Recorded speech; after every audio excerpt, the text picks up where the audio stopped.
Thank you for joining us this morning, Rod. Second of all, what I need is this. Take us inside the Rod Smith living room after the first half and then after the fourth quarter ended. Well, I was about to call Amazon and tell them to bring me another TV because I dropped the hell out of my one. Mm-hmm. But I like that TV, so I said, you know what? I believe in my guys. I'm going to hold on. I'm going to hold on. You know what? Football's played in two halves, so I'm going to give them a chance. Well, and then I after fell the fourth. asleep. What about after the fourth?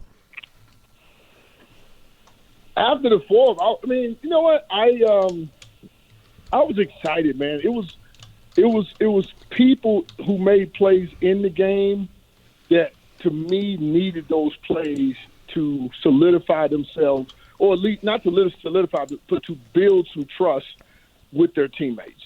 You know, and that's what I was really happy about that. I was really happy for Deshaun Hamilton to make the play that he made.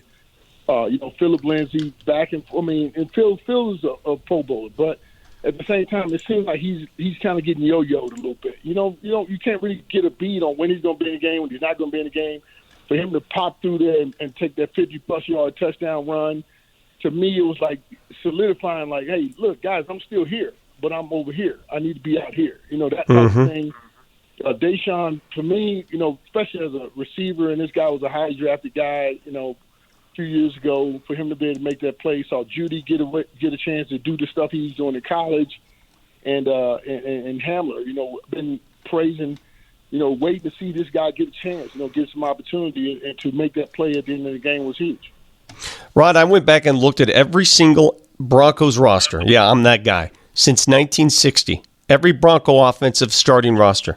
This is the youngest Bronco offense in the history of the organization. Never before has this much youth been assembled on the team at the same time. So I need to get your perspective from a guy who played the game, and it took you a little bit to get going in this game too. What's it when you see a rookie in Judy, a rookie in Alberto, a rookie in Hamler? You see second-year players, third-year players making skill position plays. How surprising is that? How impressed are you with that?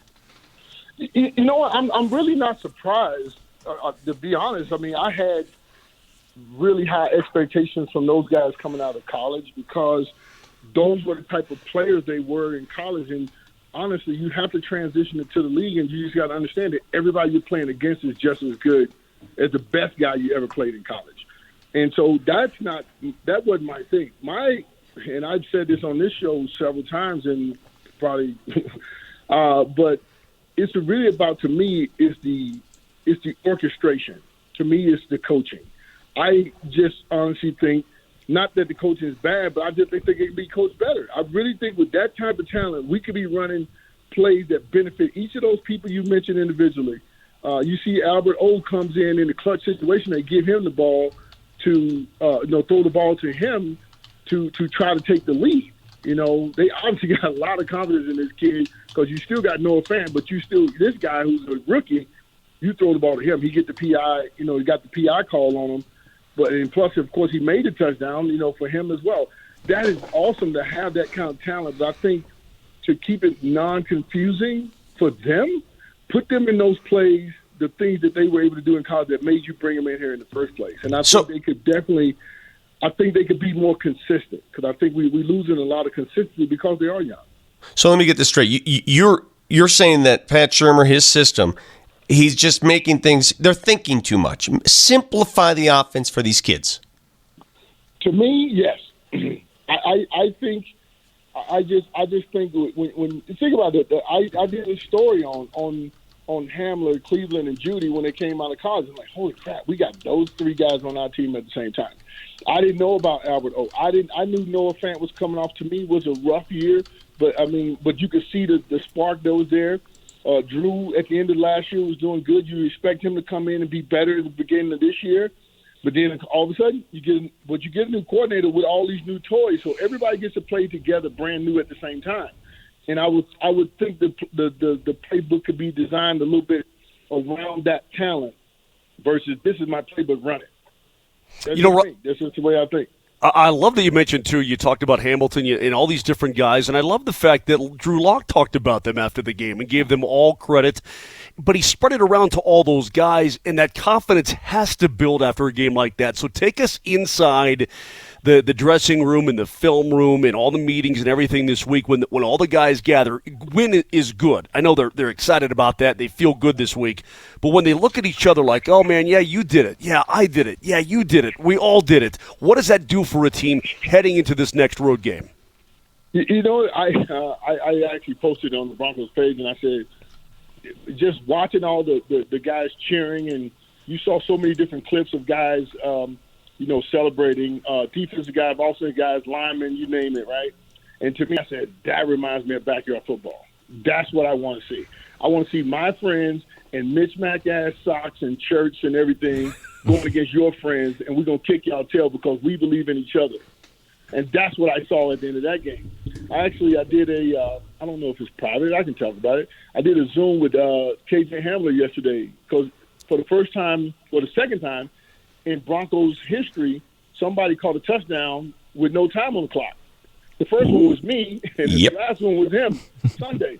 So we got on a Zoom, and I just went inside his head. Hey, man, what was it like in the huddle, going down on the last drive? And he was talking about how tired they were, but I had to suck it up. Everybody was blowed and gassed, but at the same time they were excited. And he made a quote that, he said his dad said, be phenomenal, be forgotten. And here his guy is, who had a lot of chance to make a lot of plays this year. And at the end of the game when it counted, he did exactly what he needed to do and made it. And I said, I saw you squeezing the ball so hard. He said, man, most people probably wouldn't have paid attention to that. But I said, I was paying attention to that. I was watching him clutch that ball. His feet wasn't even on the ground. Luckily, he's got his rear end. He's got a tiny butt. He's got a little butt. It's a good thing. He's got a little butt. Yeah. Luckily, he got it down. But I can promise you, to me, what I told him, and what I said the same thing to you guys and all our listeners, is trust was built. Trust was built Sunday because it was different guys, and it started with three. I had to give Reed the credit for spreading the ball around when he had a chance. Of course, he's going to make some mistakes. We all do. But, I think at the end of the game, to throw for over 150 yards in just the fourth quarter alone, and to me, it was just like you're going to build the trust of those guys. And I think now this is when you start opening the offense up, when you get the trust of the guys. 25 years ago, you just brought something up. I had no idea. I can't believe only twice in recent Bronco history has a game ended with the Broncos win on a last-second catch. KJ Hamler, the second most recent. Yours, September 17th, 1995. You were undrafted. I mean, nobody knew who the hell you were. Let's be honest. Nobody knew who Rod Smith was. You're running some route. I think it was a seam pattern. I don't know. 43-yard touchdown from Elway to beat the Redskins at the time, the Washington football team now. 38-31. What was the play call? What were you told in the huddle for that? It was 24 all go. It was 24 all go. It was 40-something seconds left. 40-something yards, and we got one play. And John called all go. I remember James Washington had knocked out all the receivers. That's the only reason I was in the game. James Washington had knocked out Mike Pritchard, Anthony Miller, and Ed McCaffrey. But he wasn't knocked out enough to come out. He did go out, but he came back. And Ed ran a basic cross. Ed ran like a 12-yard in route. I'm like, Ed, what the hell are you doing? We needed 40 yards. He runs short of the chains by 40 yards. Yeah, I was like, I saw the thing. I was like, Ed, what the hell did you do? I was like, it was crazy. But I remember catching that pass, and I went up, and Hall of Famer Darrell Green. I wasn't paying attention to all that. I was just trying to make a play because it was my first time catching the ball in the NFL, and I remember falling kind of landing on my shoulder and my head, and I saw that pain. I thought, oh hell, if I'm in the pain, then that's a touchdown. And I got up and I just raised my hand, and I think TD was the first person that hit me. And he knocked me on the ground, and I'm literally on the bottom of this pile, and I just see fat guys jumping up in the air. I'm like, oh crap, this is not going to be good. And they pressed that football in my chest, man, knocked all the wind out of me. And I remember asking KJ, I said, dude, after the game, you were saying you were tired. I said, why were you so tired? Your ass only went 3 yards. He said, man, it's just the adrenaline. And Jerry Judy clotheslined me, and then so-and-so hit me. I said, yeah, you trying to get away from your teammate. We had a good conversation. I think the Broncos going to put it together so people can hear the interview. Well, and here's the other part of this, Rod, and going back to that game-winning touchdown, the way the game ended, you gave a lot of credit to Drew Lock for spreading the ball around. Is that something that you think that they found offensively that works for them, or was that just they caught lightning in a bottle and they just were able to capitalize in that moment? You know what? This is what I think, and this is what I was saying in the first half when I was doing a whole lot of cussing, right? I practiced my cussing for Sundays. I played it all week. But this is what I think for me. If you not simplify the offense, I'm sure the guys know their plays, but we need a tempo. Our tempo, to me, is terrible. It's like we only get in a hurry when the game is about to be ending, and that's when you notice we play the best. No, play up-tempo offense from start. Go 2 plays, no huddle, and create a tempo for your club. It's almost like 3 receivers. We got Noah Fant. We got one of my backs. We got Philip Lindsay.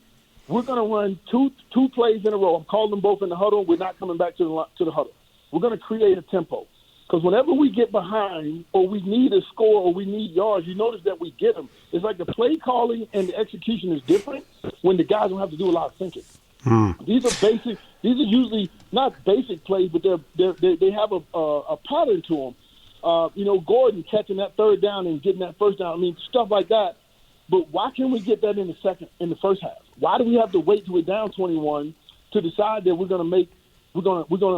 behind now? We have to play this way. No, we can do that early when you got those interchanging parts.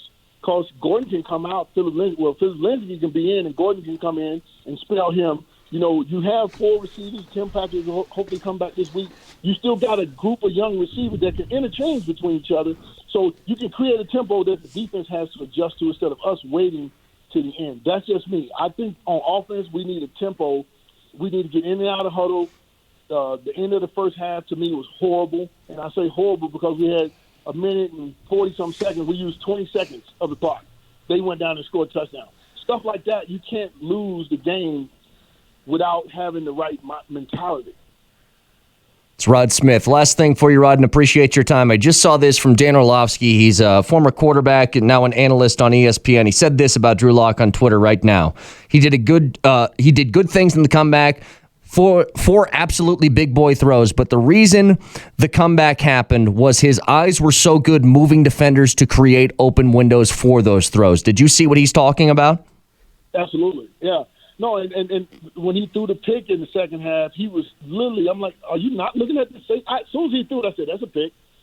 Even the safety wasn't on the screen, but if he's not on my screen, that means he's over outside of those hashes. See, because the screen usually will show you the middle of the field. You rarely see the outside receiver. And when he threw that ball, I said, oh, hell no, that's a pick. And so it was an easy pick. But that's the kind of things you can't do when you're trying to, these teams are good, man. They disguise defenses very well, but he did what he needed to do. And I think, like I said, I told KJ this, I tell you guys this, all of our listeners, that trust is being built. It's not there, but it's being built. And that's what those guys can build on this week. When they go to Atlanta, they can trust each other, believe in each other, and it grows. Trust grows over time through execution. And I'm trust me, I'll never take that away from any of those guys as far as a win. But I think we need a little. And when I say coaching, I think, okay, coach, put them in the up tempo early in the game. Get that feel early in the game. Can we create this rhythm? We got interchangeable parts. We're on the road. You don't have the same crowd noises as you had back in the day. You can call the stuff you need to call. See, those back in the day, it's hard to go on the road and make different calls because you got 75,000 people booing. But now you got 1,800 people in the stand, so you can do whatever the hell you want. And I think those guys, they can communicate a little bit better with those young guys and make sure everybody's in the right spot and make the plays. But Rod, yeah, I definitely Drew did an excellent job of when they needed the most. Rod, you were really good at this analysis stuff. If I were you, I'd ask for a raise. Seriously, you should. Yeah, you guys need to. You're not guys. You give me anything. I don't even think y'all gave me no gum or nothing. What do you think? I'm paying you? Gum? Well, you want gum? I'll get you some gum. Listen, Rod. Listen. Vic knows where his old man keeps his money stash, so he can just go. We'll get to that stash, baby. Yeah, we'll get into the stash this week. Appreciate the time, Rod. You gotta get a brother a sandwich or something. Rod, thanks for the time. You're the best, buddy. See you. See you next week, buddy. Oh, he's so good at this, dude. He really is. man. I look forward to this segment every week. Yep. He learns so much, and he's not afraid to pull punches. He just said, in case you missed it, he thinks Pat Shurmur should simplify the offense, especially given the youth. Now, I don't know. I don't know what goes on in these meetings. You know what? He said something else that I want to get to. Was actually asked to Vic Fangio in the press conference, a way that they could really jumpstart the offense. We'll get to that next.